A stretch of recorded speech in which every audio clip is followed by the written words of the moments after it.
has it right, and we all should have been off the internet. But we have not caught up with the internet and how to deal with people commenting and whether or not we take it seriously on Facebook and Twitter. We just don't, right? And unfortunately, George had to deal with that firsthand. It's probably the reason why he hasn't been on the internet.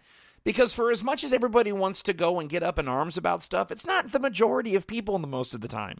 The slave Leia bikini controversy, if you were to get all the Star Wars fans that could actually give a rip about that, right, that just want to comment on it, you would overwhelmingly find that the majority of people don't care that it's called the slave Leia bikini costume. They just don't.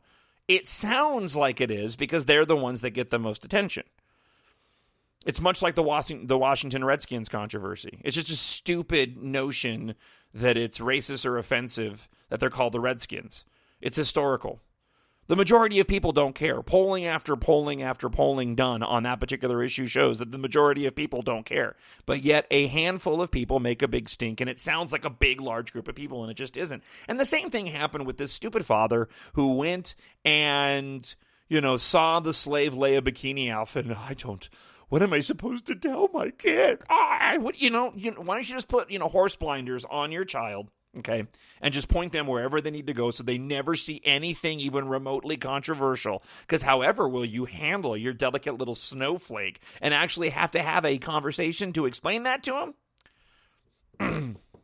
Carrie Fisher doesn't care. I don't care either. All right, let's do the email again. Brand new email for my nerd world, and it is talkshownerd@gmail.com. Talkshownerd@gmail.com. And of course, as always, you can find me on Twitter @JohnJusticeJON. So I'm on my own personal journey to The Force Awakens. And I still haven't quite decided how I'm going to finish it off. I've worked through the prequel trilogy and watched A New Hope last night. And it doesn't time out weekend to weekend leading into The Force Awakens, getting in Empire Strikes Back and Return of the Jedi.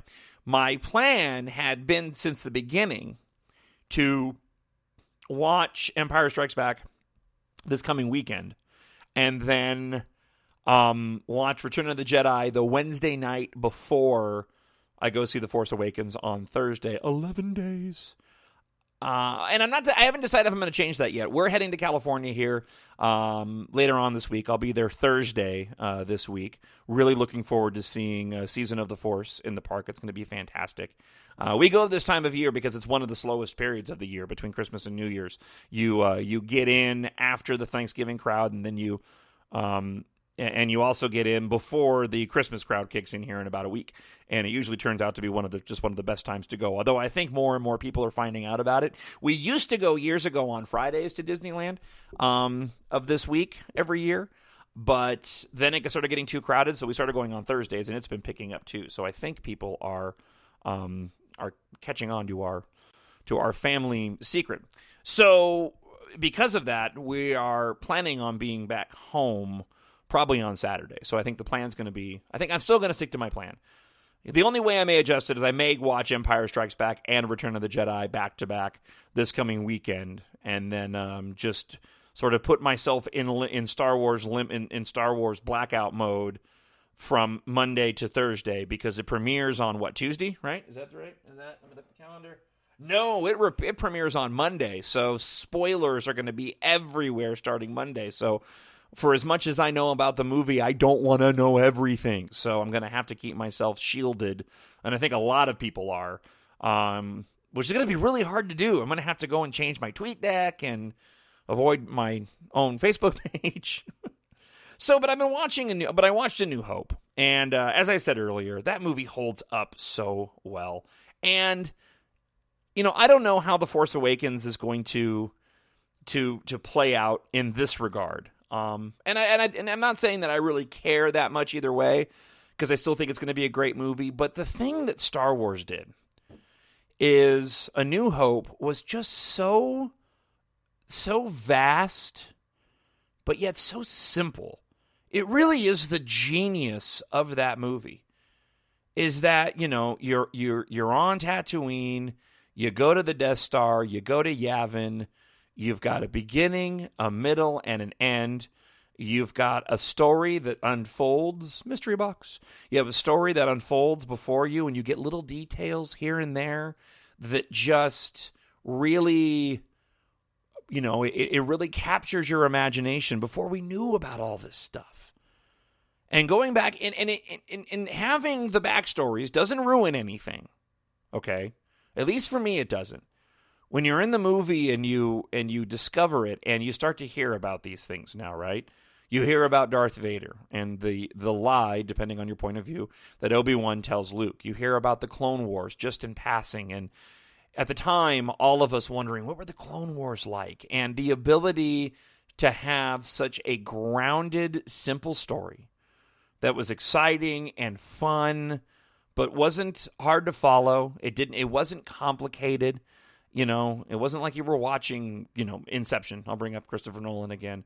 It wasn't something that was really convoluted. It was just laid out. We have plans. We need to get the plans to this person so they can get them to those guys, so they can get in those ships, so they can blow that up. And in the meantime, Luke is going to lose some family members. They're going to get crispy fried, probably by Boba Fett. I'm not going to get into that right now. It's just a theory. He's going to decide to learn the ways of the Force from this crazy old man. It was so great in its simplicity and storytelling. Just absolutely nailed it. And then every movie after that gets a little bit more complex and a little deeper. And I usually say that Empire Strikes Back is my favorite of the Star Wars movies. I really think I'm going to have to start thinking harder about that when people talk to me about it. Again, all in perspective, people. I'm doing a Star Wars show here. It's not the end-all be-all, but it's fun. But I'm really I'm really starting to think it's A New Hope and just what it did in ground. You don't have A New Hope, you don't have any of this. It's why I love the Rebels cartoon so much, is that it's been really sort of simple. I think it's gotten off track. The past couple of episodes, by the way, have been absolutely spectacular. If you didn't watch this week's, when Ahsoka shows up to lay the smackdown on the two, on the fifth brother and seventh sister, oh my gosh, I think even my wife was cheering on that one. It was so good. But that's why I like Rebels, is because it really maintains that simplicity while still giving you the vast galaxy that we've all come to know and love. And if people ask me from here on out, I'm going to have to say, without seeing The Force Awakens yet, because I think it's going to make a run at my favorite Star Wars movie. But I'm really going to have to say that it might be A New Hope. Just the more I watch that, and I can just sit down and watch it beginning to end, and I can do that with all the Star Wars movies. But that one, man, just the collaborative effort, the editing, and you know what? And talk about a deserved Oscar award. The editors for A New Hope got an Oscar for their efforts, and they absolutely should have, because it ended up making that movie. Man, now I want to go and watch Empire Strikes Back, but it's 1:36 in the afternoon on a Sunday, and I've been so busy doing stuff, I still haven't taken a shower. One more thing, and then we'll wrap up episode 30 of the My Nerd World Star Wars podcast. I thought this was really interesting, and it changed my view over... It changed my thoughts on The Force Awakens a little bit. J.J. Abrams at Star Wars Celebration made a comment that... he didn't want to do the movie at first, right? It just was too much. He didn't want to do any more sequels, okay? And any more movies with numbers, I think was the joke that he was saying.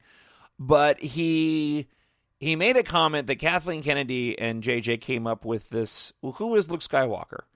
And that question really resonated with him, and that's what convinced him to do the movie. We as fans thought it was, who is Luke Skywalker and who is that person, right? Well, who is he really? What really makes Luke Skywalker tick? This kind of thing, right? And when I first heard that comment, and that's what I thought, I was like, oh, that's interesting. I didn't really find that question. I kind of was scratching my head going, that's what really got you to do the movie? Because to me, Luke's... I won't say Luke's my favorite character. I mean, and I love all the characters, but people talk about Luke's my favorite character, and it's fun to watch the hero's journey, but the thing about Luke that I thought was so appealing was that he was just an average guy. To me, it was very much an average person doing extraordinary things. I don't know where the canon rests on the Force, but I thought that there was some consideration that anybody could tap into the Force. You just had to focus hard enough, right? I know we get into the midi-chlorian nonsense, but the Force is what gives a Jedi its power. You calm yourself, you can hear it. And I was sort of under the impression that if anybody wanted to use the Force, they could. They just needed to develop that particular skill. And I don't think that's canon anymore. But be that as it may, Luke didn't seem very complicated of a person to me. We know we know he's the son of Darth Vader. So he comes from that lineage, and he, has that blood coursing through his veins, and obviously some of those midi-chlorians, or else he wouldn't be apparently Force-sensitive, if that is indeed the case. But I never really thought him as being all that complex of an individual. He embraced himself. He had to make a decision, the same decision his dad had to make, and he decided to make the right decision at the end of Return of the Jedi. And I always felt it more of a, anybody, you have the power within you if you choose to go and use it. So again, the question of who is Luke Skywalker was kind of like, well, how are you going to go deeper than that? He's not really all that complex of a character. That wasn't what J.J. Abrams meant. He's come out recently and said, not saying, no, you guys got it wrong, but he elaborated on it. He says, no, who is Luke Skywalker? Meaning we're 30 years down the line from Return of the Jedi, and young people in the galaxy wouldn't really know who Luke Skywalker was. So this guy, again, going back to you, would be the stuff of myth and legend. Who is Luke Skywalker? I've heard about him, but who is this guy? And these individuals finding out who they are. Here's the genius of it. It plays into what they're trying to do with the movies. It plays in, going all the way back to the beginning of this podcast, of those young people at the fries, at the deli counter, seeing my Kylo Ren shirt, him saying that's Luke, and us talking about the movie. Again, these kids are turned on to Star Wars mostly because of me, and more than likely you, depending on how old you are. Because you turned them on to it. The moms and dads did. And so they don't quite understand what these movies mean to us, apart from being kitschy and cool, because unless you were growing up when the movies were in the theaters, when the phenomenon took place, it's really hard to relate to that. In asking the question, who is Luke Skywalker, again, it's genius because we all get to go on this journey, and the young characters of the film are representing the younger generation going to see these movies now. And so this movie is going to tell them the reason why their parents are crazy stupid about Star Wars. This movie is going to tell my 13-year-old and explain to him, I think, my impression is, what Luke Skywalker meant to me growing up as a kid, and why he was so important to the galaxy, i.e. our lives, since Star Wars A New Hope came out way back in 1977. Again, that to me, I mean, that isn't, that makes sense. When J.J. Abrams says, who is Luke Skywalker? He's not a deep character, but when you think of, I don't know who he is. Who is he? Tell me the story. Take me on this journey.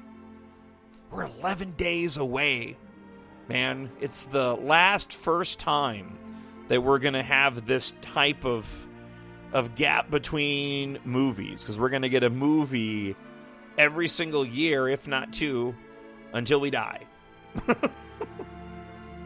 There's something really awesome about that, and something minorly depressing about that. I want to see them all.